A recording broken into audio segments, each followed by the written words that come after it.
안녕하세요, 보자님들. 독트독의 이진용 코치입니다. 반갑습니다. 제가 이렇게 지금 영상을 올린 지 얼마 되지 않았는데 벌써 인스타에 질문들이 엄청 많이 올라오고 있습니다. 그래서 오늘은 그중에 한 3가지 정도 건강에 관련된 질문이라고 하더라고요. 그래서 건강에 관련된 질문을 3가지 정도 받고 한번 이야기를 하는 시간을 갖도록 하겠습니다. 앞으로도 이렇게 좀 갑작스럽게 라든지 아니면 다양한 주제들을 가지고 질의응답 시간도 많이 가질 거니까 꾸준히 보자님들 궁금하신 거 언제든지 인스타 홈페이지, 카카오톡 채널 이렇게 문의 주시면 좋을 것 같아요. 선생님, 그 질문이 들어왔는데 질문 3가지 정도 되신다고 하셨잖아요. 그러면 한번 질문해 주시면 제가 답변을 해 드리겠습니다. 첫 번째 질문인데요. 슬개골 탈구 2기 정도 되는데 음. 어떻게 관리하면 좋을까요? 쓸개골 탈구에 관련된 질문. 이게 아마 보호자님들 중에서 제일 많이 하는 질문인 것 같아요. 쓸개골 탈구가 있거나 아니면은 수술을 했거나 인제 요런 친구들에 대한 질문들이 굉장히 많거든요. 그리고 쓸개골은 기수마다 쪼끔 달라져요. 뭐 1 기냐, 2 기냐, 3 기냐, 4 기냐 요렇게 좀 나눠지는데 3 기에서 4 기는 보통 인제 수술을 많이 하게 되거나 권장을 하고, 요즘에는 1 기에서 2기 정도 되는 친구들은 수술보다는 예방 차원에서 운동이나 마사지나 요런 것들을 좀 많이 하게 됩니다. 그래서 슬개골이 지금 뭐 2기 안쪽이나 2.5기 정도 되는 친구들이라면 반려견 좀 피트니스나 이런 마사지 같은 거를 통해서 아이들에게 조금 근육을 생성을 하면서 슬개골을 좀 버틸 수 있는 요런 것들을 좀 만들어 주면 좋은데, 조금 쉽게 설명을 드릴게요.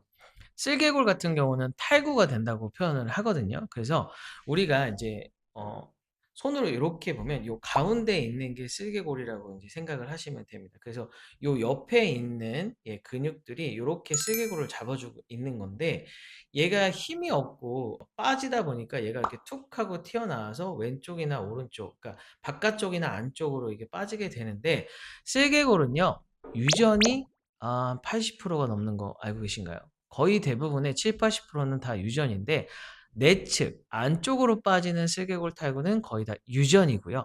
바깥쪽 외측으로 빠지는 탈구들은 너무 무리하게 뛰어다니거나 갑작스럽게 회전을 한다거나 어질리티하는 친구들한테도 많이 좀 나타나기도 하고요.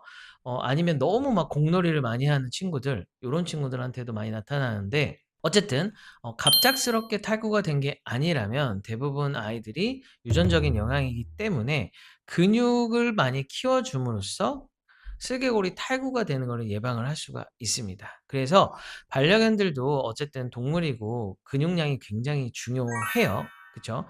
사족 보행을 하고 걸어 다니는 동물들이기 때문에 슬개골 탈구가 있거나 고관절이 좀 안 좋은 친구들은 피트니스나 아니면은 운동을 좀 통해서 근육을 좀 생성을 하면서 근육으로 슬개골 탈구 예방을 할 수 있게끔 해 주시면 제일 좋습니다.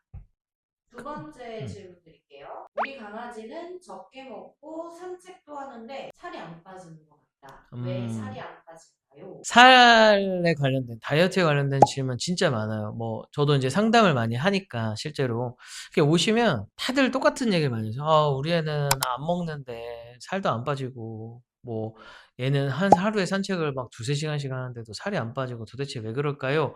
라고 인제 하시는 분들이 되게 많아요. 근데 실제로요, 산책은 운동이 그렇게 많이 되지는 않습니다. 이게 쪼끔 제가 사람을 예로 들어 볼게요. 기초 대사량이라는 걸 다들 아실 거예요. 이거는 동물들이 가지고 있는 스스로 칼로리를 소모하는 거라고 생각하시면 되는데, 이 기초 대사량이 반려견들도 당연히 있겠죠. 근데 요 기초 대사량이 떨어지면 사람이 어떻게 되나요? 요새 막 운동 엄청 열풍이잖아요. 기초 대사량이 떨어지면 아무리 운동을 하고 적게 먹어도 살이 빠지지 않는 형태의 체질로 변한다고 하죠. 그리고 반대로 기초 대사량이 높으면은 쪼끔만 움직이고 잠을 자면서도 살이 엄청나게 또 빠지는 체질로 변하기도 하잖아요. 반려견들이 그런 게 있습니다. 물론 나이가 먹어가면서 자연스럽게 기초 대사량이 빠지기도 합니다. 그렇기 때문에 나이가 좀 있는 친구들이 근육 운동을 많이 해야 된다고 아마 많이 들어보셨을 거예요. 사람도 마찬가지죠. 나이가 들수록 근력 운동을 많이 해야 된다. 쉽게 얘기해서 다이어트가 필요한 친구들은 이 기초 대사량이 무너져 있을 확률이 굉장히 높습니다. 그래서 산책을 2 시간, 3 시간 하는 게 중요한 게 아니고요. 이 친구들이 근력 운동과 유산소 운동을 통해서 기초 대사량이 올라갈 수 있게끔 해 주시면 적게 먹든 많이 먹든 살은 저절로 조금씩 빠지게 될 거예요. 그래서 핵심은 무엇이냐? "우리 아이가 다이어트가 필요해요. 살이 쪘어요." 하는 친구들은 먹는 걸로 조절하지 마시고요. 운동을 통해서 실제로 이 친구들이 근육이 생성이 되게 기초 대사량이 올라갈 수 있게 해 주시는 게 제일 좋습니다. 그래서 어디서부터 시작을 하셔야 되냐? 바로 집에서부터 하셔야 됩니다. 대부분 이런 친구들이요. 산책 때 움직이는 거 제외하고는 집에서 거의 잠만 잘 확률이 높아요. 그리고 보호자님들이 은연중에 자꾸 간식이나 먹을 걸 주시는 분들도 되게 많고요. 그러니까 애들이 움직임은 생각보다 적은데 먹는 양이 오히려 더 많을 수도 있는 거예요. 그래서 다이어트가 필요한 친구들은 집에서 움직일 수 있는 유산소 운동이나 아니면 노즈워크를 통해서 아이들이 좀 움직이는 걸 많이 해 주시면 좋은데, 집에서 할 수 있는 가장 유산소 좋은 것들의 하나가 매트에서 매트로 이동을 한다거나 아니면 보호자님들을 자꾸 따라다니게 한다거나 아니면 숨겨 놓는 노즈워크 아시죠? 종이컵이나 수건 같은 거를 여러 개 준비하신 다음에 간식이 든 거랑 안 든 거를 구비하시고 고거를 찾아다니면서 먹게끔 하면서 자연스럽게 움직임을 주는, 그래서 실질적으로 생활을 하면서 집에서부터 움직이는 거를 좀 많이 해 주시고요. 집이 계단이 있으신 분들은 계단을 올라가는 거 요런 것도 도움이 많이 되니까 산책을 길게 하시는 거 대신에 요런 것들을 좀 추가하셔서 산책 시간을 좀 줄이시더라도 해 주시면 제일 좋고, 그다음에 산책하면서 운동을 하는 방법이 있습니다. 바로 쉬지 않고 걷기. 제일 어려운 것 중에 하나예요. 이게 보통 애들이 나가면 배변도 해야 되고 냄새도 맡아야 되고 뭐 인사도 해야 되고 여러 가지가 있기 때문에 다이어트가 좀 힘든 부분이 많은데, 실제로 다이어트가 되는 가장 좋은 방법은 10 분에서 15분 정도를 쪼끔 빠른 걸음으로 쉬지 않고 움직이는 겁니다. 네, 이렇게 좀 간단하게 설명을 드렸는데 요런 것들은 저희가 또 따로 영상 실습을 통해서 좀 보여 드리는 게 있으니까 그때 또 참고하셔서 연습을 한번 해 보시면 좋을 것 같아요.